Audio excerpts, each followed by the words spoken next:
Hello and welcome back to another Tabletop Odyssey video.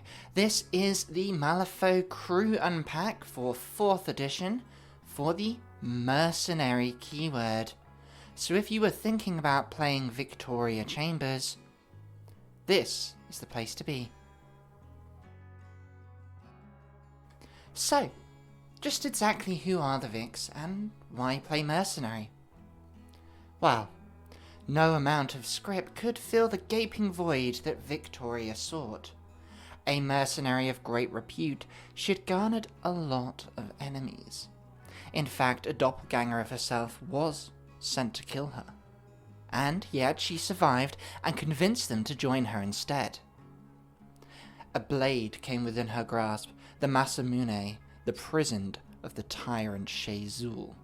It spoke to her of great deeds, a prize beyond measure, that of the Fey Queen Titania's head. But with each kill the voice asked for more, and even more. The words of her sister and her doppelganger soon became naught. Blood was all she asked for. But a reckoning soon came, and she was separated from this blade. She became more like herself again. But now she has a new path of blood to carve, and she isn't alone. So why play Mercenary? See, the Viktoria Chambers duo, known as the Vics for short, are considered Malifaux's greatest melee predators. They embody everything that a glass blade needs: speed and strength, a cutting precision that's going to cleave through your enemies. It's a very simple playstyle. Your enemies will crumble like paper. You run at them as fast as you can and they die. But you're not exactly the most durable yourself. If you enjoy games of momentum, where the more you win, the stronger you get, this is exactly the kind of list that you're going to see. A list that, if it is stunted early on, is going to struggle to have the same sort of killing power, staying power as other crews, but if you manage to catch the blade early, you're going to cut through your enemies like butter. If you love the rule of ABC, that is always be charging, this is definitely the crew for you. It's a crew that's going to be right up in people's faces constantly. As for aesthetics, well, if you really like the Kill Bill trilogy, well, then this might be for you, as it seems to embody that sort of cowboy Ronin style. And, of course, if you just like to have everyone hate you and run in fear of your blade, because she's just that damn good, then, by all means, this might be the crew for you. So, our first title is the Ashes of Blood, and this is their crew card, the Bounty Hunt. Now, Bounty Hunt is a very simple crew card, because much of the crew is made up of the strength of the master. You start off with Battle Tempo, which is available in both titles. Friendly mercenary models can, when they activate, drain a stone to move up 5 inches. Now, this is incredibly good if you want that Alpha Strike or Beta Strike sort of maneuver, but it is very stone costly, so it's something you're going to have to consider how many stones you're going to want available. I would suggest taking the maximum amount where possible. You then have the Double Up ability, which allows you to target another ally and place them in base contact with an engaged enemy with range. This is a signature, which is fantastic, so it's really good at getting all of your big beaters in one place to murder something, especially when you've got triggers for coordinated attacks sprinkled around. So this is a great ability to have, but it is only 6 inches range, and you really need to get up within 6 inches of an enemy with an ally in range for this to be of any effect. As for tokens, there are lots of tokens that this crew uses, but the one I think is probably the most unique and most worth looking at is the Aetheric Surge, which allows a model with this token to receive +2 skill and a suit of its choice when declaring attack actions, which then basically means you're going to be as accurate as you possibly can and have the suits of your choice. No need for adaptable when you've got an etheric surge. And the best part is, you don't discard the token at all. Which brings me into the Master. See, unlike most crews, Viktoria Chambers Ashes and Blood doesn't have a totem. They are the totem. They have Master 2, so you have 2 copies of this same card, which makes them extremely dangerous. The downside is, of course, 10 wounds is quite poor. Bulletproof may stop a little bit of range damage, but ultimately isn't going to keep you alive. And parry costs a stone to reduce their skill by 2, so you really have to think about keeping them alive. In fact, most of the ways to keep them alive are held behind the Into the Fray trigger, which is built into mostly the Masters, their sister Vanessa, and the totem of the other title, which allows you to have all friendly sister models heal too, which means both Viktoria's and Vanessa. This is really important because you do not have other ways to keep this model alive. She is very paper thin. Not to say that parry can't be used when necessary. Now, Demise Unbalanced, however, is really, really strong. See, after this model is killed, so if you're planning on saving it with the Emissary, sorry, this won't work.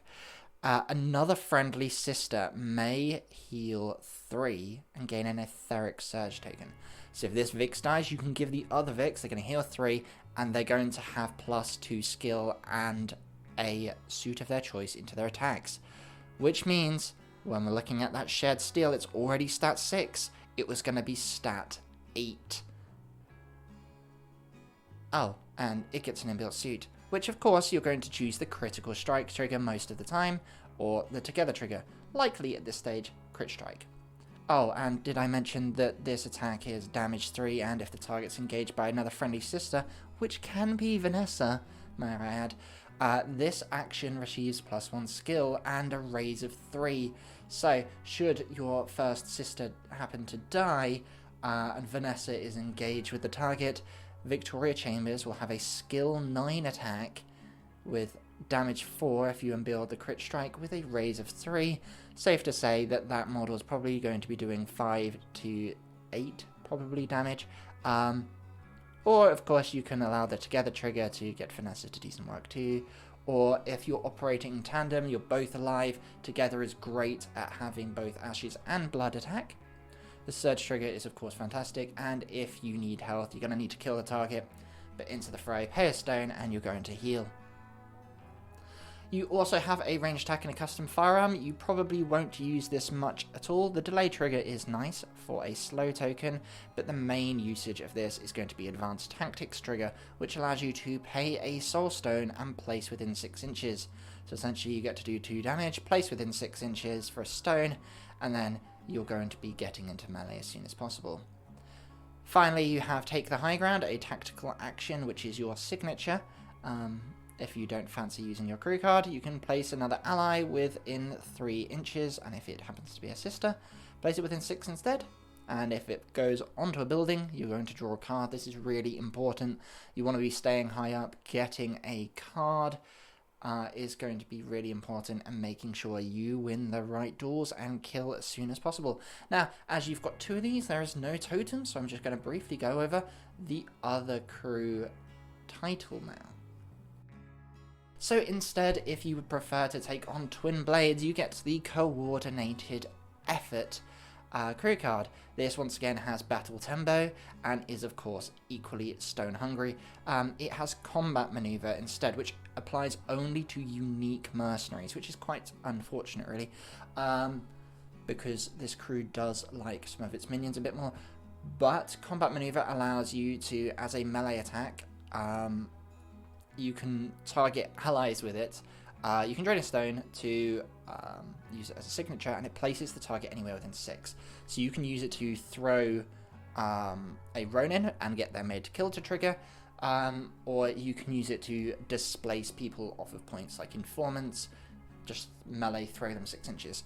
So this is kind of the crew that you're going to want to use on Informants. I would probably use the other title in everything else, personally. Which brings me to the Twin Blades themselves. She has a bit better defenses here. She's got 14 wounds, 6/6 in both defenses, and combat finesse, which is going to keep her alive a little bit longer by denying cheats in melee. She also has the Blade Rush to when she charges through something, she's going to deal an extra damage, and Storm of Steel, providing a hazardous terrain aura. It's a nice little bonus. She is, of course, a bit more durable. She does have the Whirlwind of Blades as her attack, which deals damage twice, so stat 6, essentially 4 damage. Once again, into the fray. If you kill, it's going to heal. And you've got the Like the Wind trigger, which is going to be fantastic in getting you up the field. Changing Tactics allows other allies to move up to 3 inches and gain Adaptable. This is okay to start the game with. I don't imagine you'll be using this much at all unless you don't have the stones. It's an okay signature to have. The stone trigger on it, the unorthodox style, is probably worth using to start the game off because it's going to give everyone 3 inches and Adaptable. And Fire at Will can be useful on someone like LMA.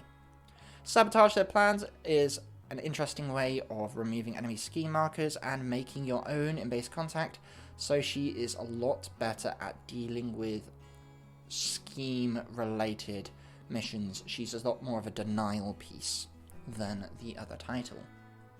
Although I suppose killing everyone on the board does count towards denial. Now, if you have taken Twin Blades, you are taking the Student of Conflict as your totem. She is very fragile with only defense 4 and 9 wounds, so make sure to keep her safe. Now, she does have speed 7, so she is someone who is going to like running around and scheming, and if you are using your Kurukon action, Quick Hands is going to be absolutely useful. When placed by an ally, you can drain a stone to declare the interact. Once again, very stone hungry, so use it when you need it only. Otherwise, quite strong there. Rush allows him to get an extra 2 inches movement, so that's 9 inches if you want to charge. Remember, you can charge without a target, so getting a 9-inch move is quite useful for scheming. Adaptable Force is largely ignorable. You don't really want to get into combat, but if you do have any of those that you're struggling to get around, you're going to have Adaptable fairly often, and she can deal with that. Whirlwind of Blades is largely ignorable unless you're using it for the Into the Fray trigger to, if you get a lucky kill, to heal your sisters too. Resupply is useful to draw some extra cards, which you will use to empower with, but be careful. Once again, costs stones. Finally, let's look at Covetous Cravings. This is a signature which is once per turn, allowing you to remove a scheme or remains to make an ally fast. Now, this is the best part of this card, which is why it's only once per turn.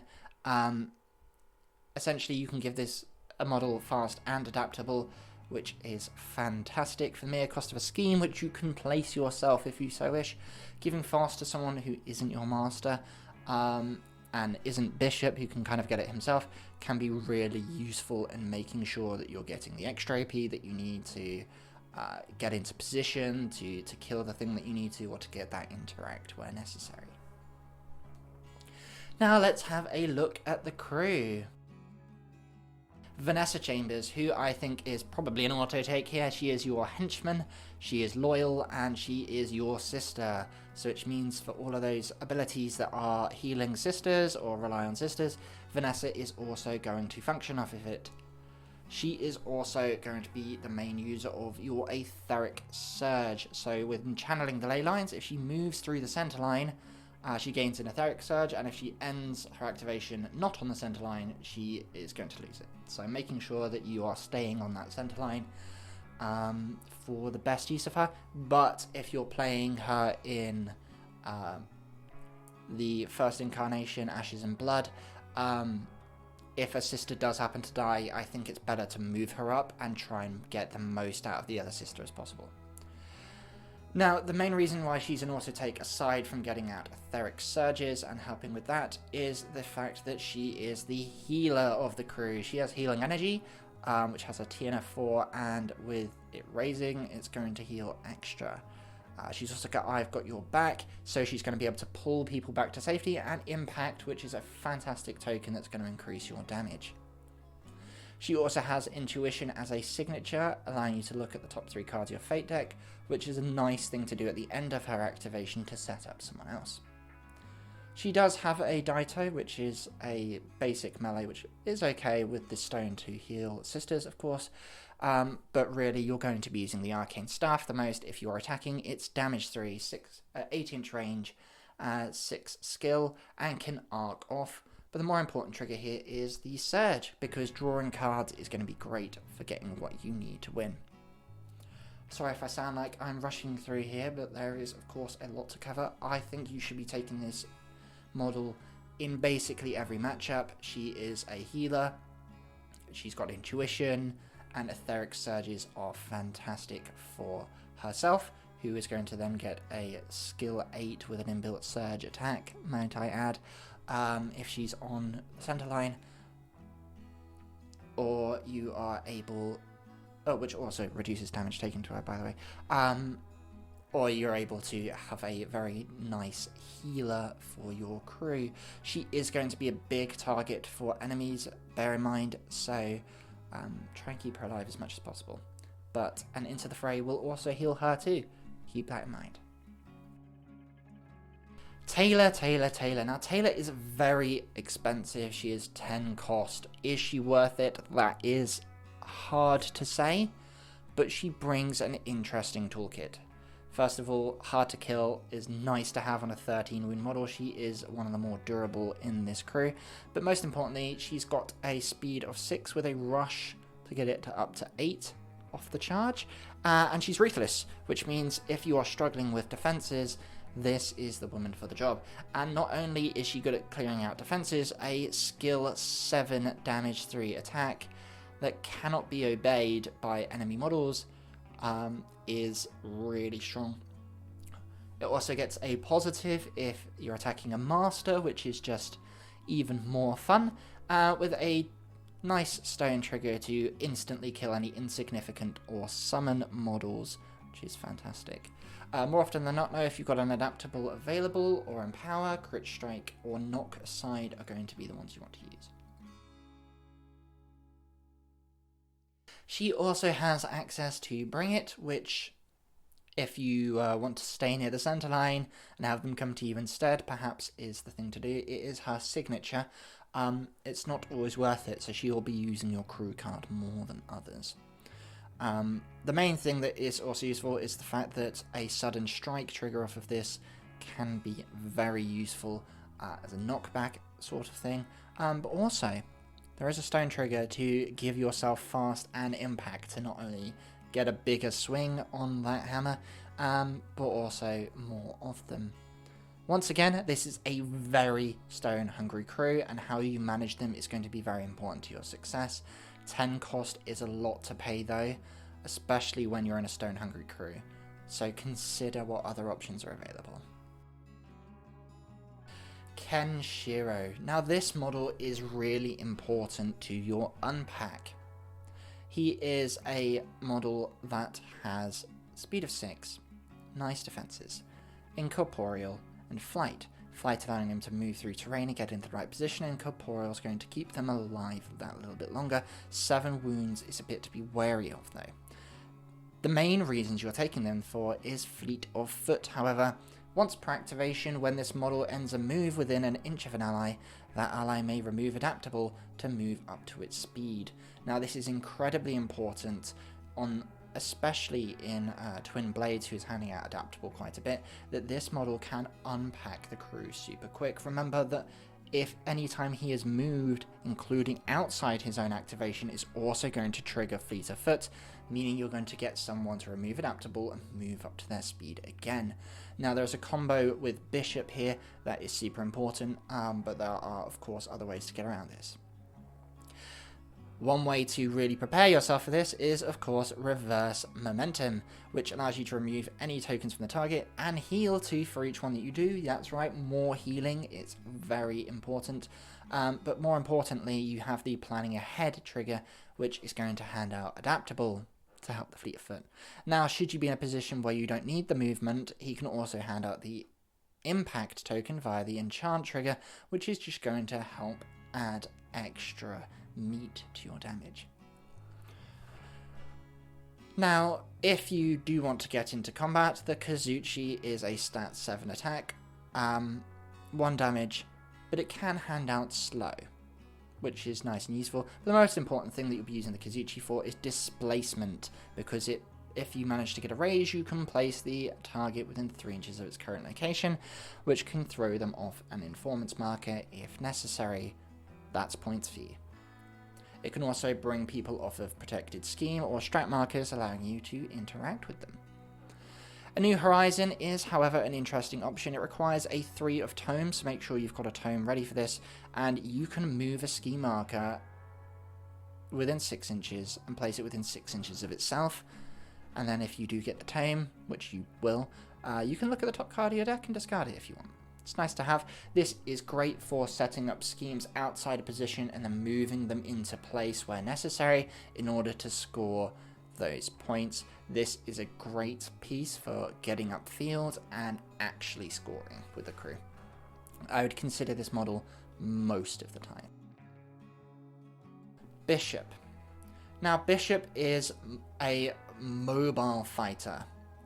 He is a lot more interesting to me than Taelor for a few different reasons. The first of which is adaptive, giving himself an adaptable token. So that means he's already going to be able to ping himself off of Kenshiro without any effort. But also, triggering off of the Fight Dirty, which is his signature, he can turn that adaptive into fast and heal 1 if he wants, which is very useful, making him essentially a 3 AP model. I know that signature to give him fast essentially only counts for turning that signature, turning any other thing into a signature, but it's still useful to have. Now, he does have the Thrill of Battle, which if he does manage to kill a non-unique enemy, so he will be hunting minions largely, this model will drain a stone to charge again, so he has extra mobility if necessary.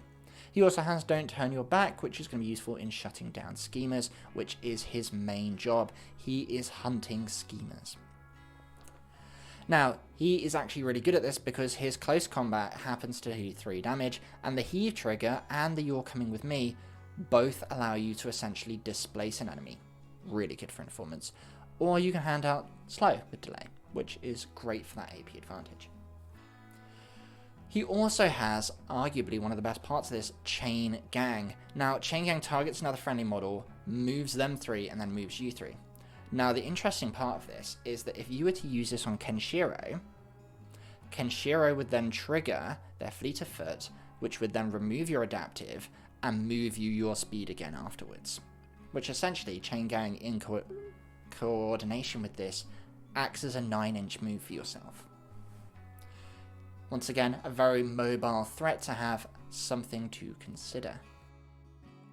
Big Jake is a very cheap option to have, but that doesn't mean that he isn't particularly useful. Now, while he is incredibly fragile with only 4 wounds, he does have a few tricks up his sleeve. The first of all is his demise that allows him once per game when he dies to heal back to full and place within an inch of any table edge.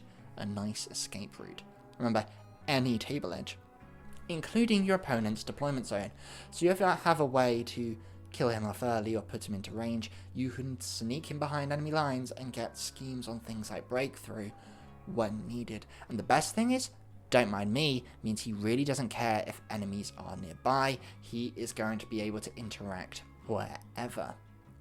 He also has the quick hands. Remember, if he's placed especially in twin blades, he is going to be able to drain a stone to get an interact immediately. So you can throw him at an enemy if you want, right into base contact, and pay a stone and interact immediately. How great is this? we're going to ignore his melee because there's no real reason that you'll actually ever want to use this. He is a very cheap schemer for you, but intuition you might want to use once per turn if you want to set up an attack. Something to consider. Very nice cheap schemer here.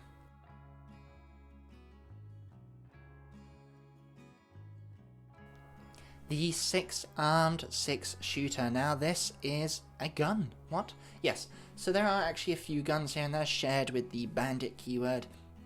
And they provide largely more damage. The 6-armed 6-shooter model in particular, however, is more about exhibition shooting. Which once per activation, you're basically able to remove a scheme marker from 16 inches away, and he can give himself faster boot if he wants. If he manages to remove an enemy scheme marker off a crow, you can also draw a card, and that's what this model is going to be doing a lot of, combined with Trick Shot, which after this model resolves an attack targeting an enemy and you get a raise, you get a draw. So you're going to get a lot of draw out of this model. You also have a fantastic 12-inch gun with a 5 positive to hit. If you get a raise, it's going to splash out damage, but that's not really important. I mean, the most important thing about this is a vantage point, giving you a 12-inch interact, essentially. And you can place it anywhere between the target and this model, which means that he is going to be sitting at the back, holding down your home points if necessary, and throwing out schemes and deleting the enemy, and occasionally getting a few pips of damage. Now, he has a bigger sister here in Mae Chesterfield, who is loyal for a reason. She is bandit and mercenary as well, and she provides a lot for this crew.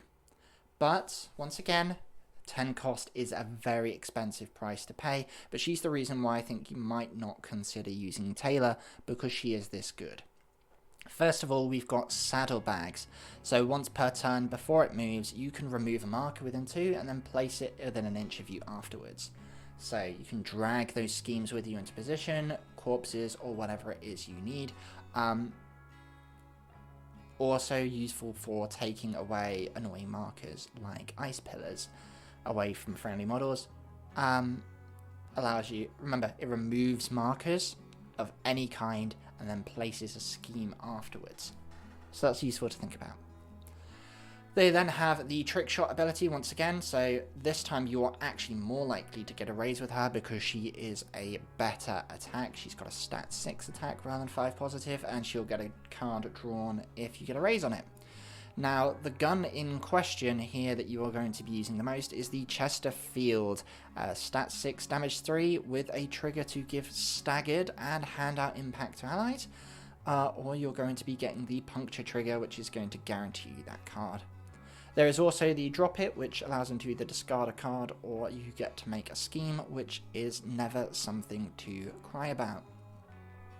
You also have a decent melee option, which is also damage 3, hands out staggered, and has the quick shot, if need be, to get a gun action off as well.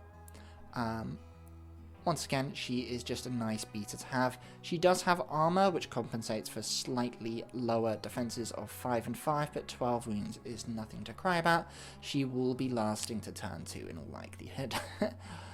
She also has the Ride With Me tactical action, which means that someone in your crew doesn't have to worry about getting upfield because she's going to take them with her, and it's going to allow them to be moved up to 5 inches, provided, of course, they're of size 2 or less, because it has to be lower than her. A very strong choice here. Staggered range is fantastic to consider because it stops their movement. Desperate Mercenary. Now this is the first of the minion choices available for this crew, and in all honesty, you won't see it very often. It is the main strength of being 4 cost, and it relies on essentially 2 things to be useful. It is a schemer, because its defenses say that it's not going to do anything otherwise, and its damage is pitiful. But Tell My Story basically allows you to have a once per game Don't Mind Me interaction, which then kills you and will trigger the expendable demise, allowing you to either draw a card or make a scheme. So that's 2 for the price of 1 if you want. These are cheap, they're probably not worth it, but very occasionally you might want to bring one if you're struggling to find other ways to score. At least they make a good target for certain schemes. Ronin. Ronin is the minion that you do want to take. They are fantastic, especially considering you have multiple ways of placing models off of crew cards. These guys also have the fantastic thing of being speed 7, which means not only are they able to make great killers, they are also great schemers too. See, Made to Kill is going to allow them, when they're placed, to deal an extra melee attack, making them essentially have an extra AP, and their melee action, the Daito, is a signature. Now, it's important to say as well that despite the fact that she's not a sister, they do have the stone trigger into the fray, so if you're killing things, you're going to be healing your master and Vanessa. They do have crit strike, however, so adaptable can come in useful if you want to boost that damage even further, and while they do have a gun, it's not something you're going to use very often. The main thing why you want to do this is the fact that despite the fact they have 6 cost, they are essentially 4, because after they're killed, they're going to infuse 2 stones instead of 1, and these guys are something you can afford to be aggressive with because they are going to fund your lack of stones throughout the game through their own deaths. So, be as aggressive as you like with these people. They are fantastic models and are going to form the main bulk of your crew. I'd suggest taking 2 of these in most games. Which brings us to some of the out of keyword and versatile picks that I've given. Once again, I offer 2 picks per crew here. I mean, there are lots of different options for this one particular, but this are the 2 that I think are the best.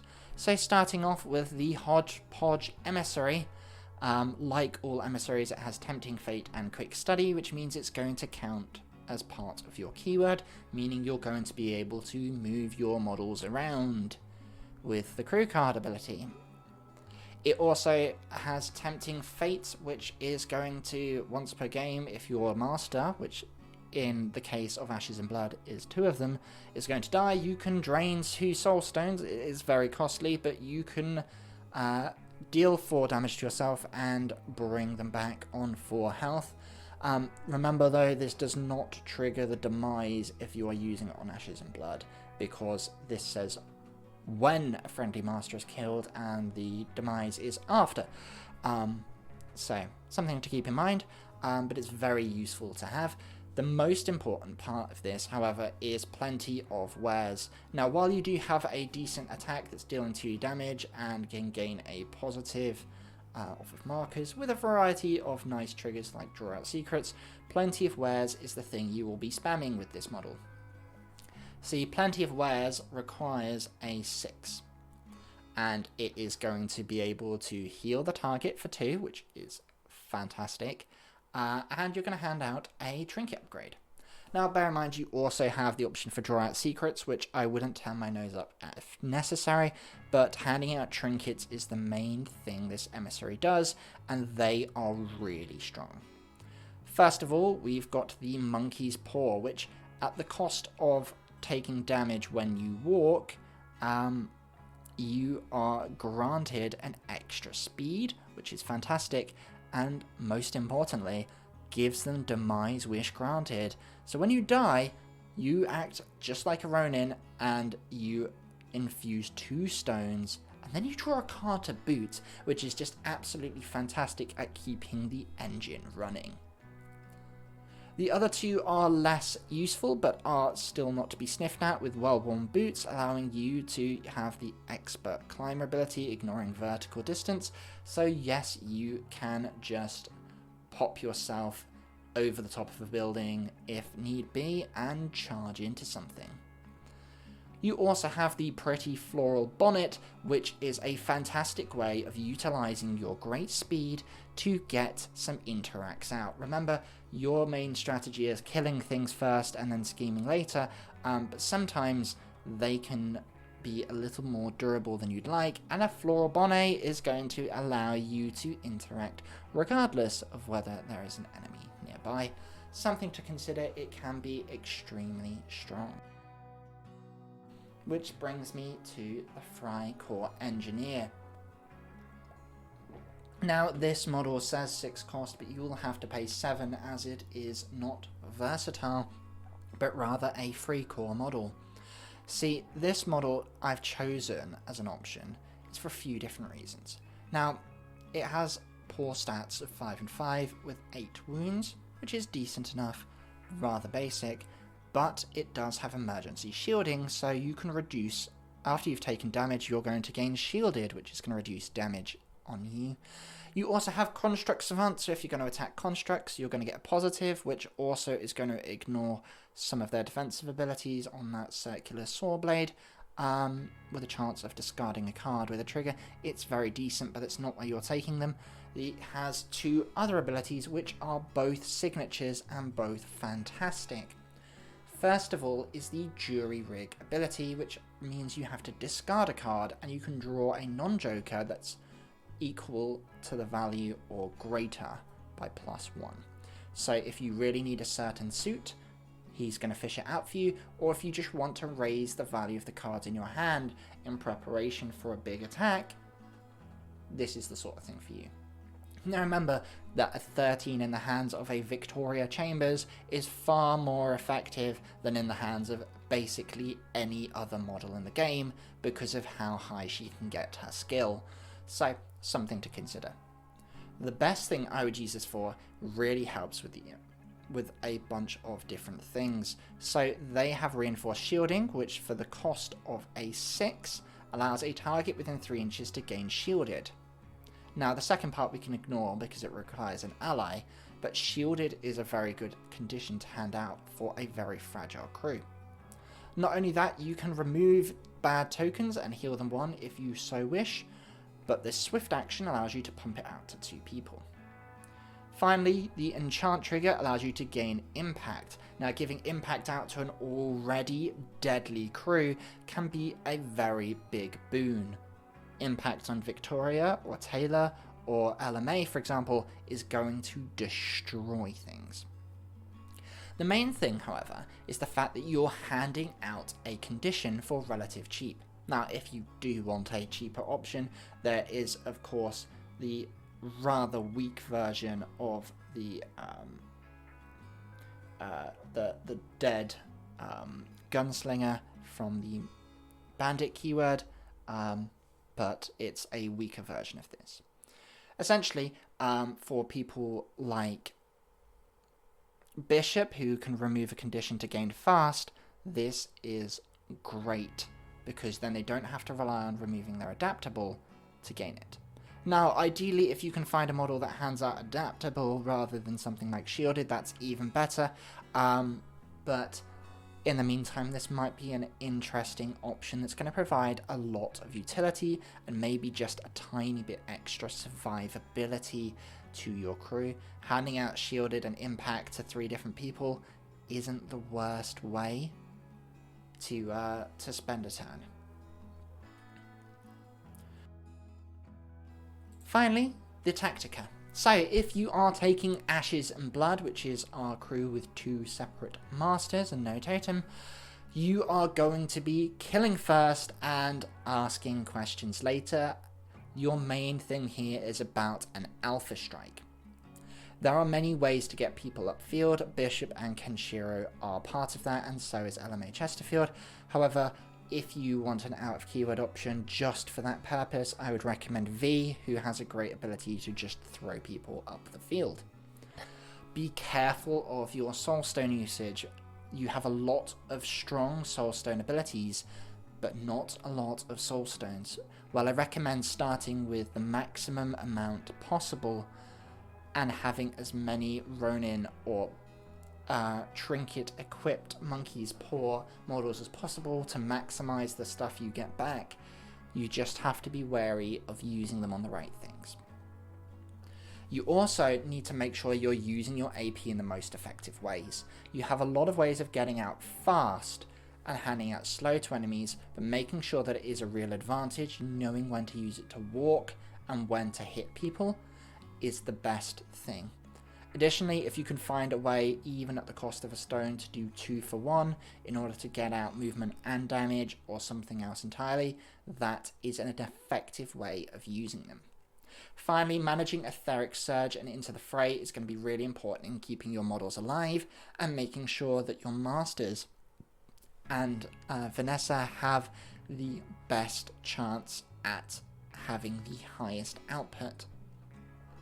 Once again, unfortunately, it does rely on the death of one of the Viktorias to get an Etheric Surge on the other, but Vanessa is going to be having it most of the game. Sadly, in Outcast, there's no way of printing tokens from one model onto another, at least not that this keyword can access, but I think we should be thankful for that if you're playing Mercenary, because that would be terrible.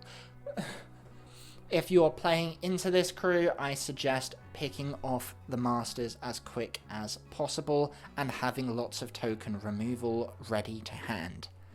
You are going to really struggle if you don't have durable models, and maybe putting your models right at the front of your deployment zone is not the best idea, considering just how fast this crew can move. If you can take out the masters as soon as possible, the rest of the crew is very fragile and doesn't have quite the same killing power outside of Mae and Taelor, so it's something to consider. Now, if you're going for Twin Blades, this is a crew that you're going to be using on static missions or informants, things that like to be around the ley line, like plant explosives as well. This is one where you're going to be relying on Don't Mind Me from and Quick Hands. So something that allows a little bit more displacement as well, things that Kenshiro have, and your crew card ability. See, you are a lot better at scheming because you have that extra ability to move people away, and that means that they're not going to stop you from putting schemes down or taking those away. Ronin and Made to Kill is something that you're going to need to leverage with your crew card. It will cost you an action if you're not paying a stone, which will make it a signature, so be careful of that, but Made to Kill makes the AP advantage worth it. These guys can do a lot of killing. Once again, Quick Hands maximizes this efficiency, so if you're moving someone with that, they're going to be able to get a scheme down for the cost of a stone. Really important thing there. You are going to have to leverage your adaptable, which Vix is going to hand out herself. There's a couple of other ways too, but handing out that adaptable and getting it off of Kenshiro is going to make you a lot faster, and also you're going to be able to turn things into fast through your totem and through bishop, and there's a few other ways of getting faster on your models. More AP means more movement, more attacks, more schemes, and generally more points. Which brings us to a wrap up. If you have enjoyed this video, please feel free to give it a like and subscribe to the channel if you want to see more. Leave down in the comments who you would like to see next time. But for now, this has been the Malifaux crew unpack of the Mercenary keyword, and I have been Tabletop Odyssey. See you next time.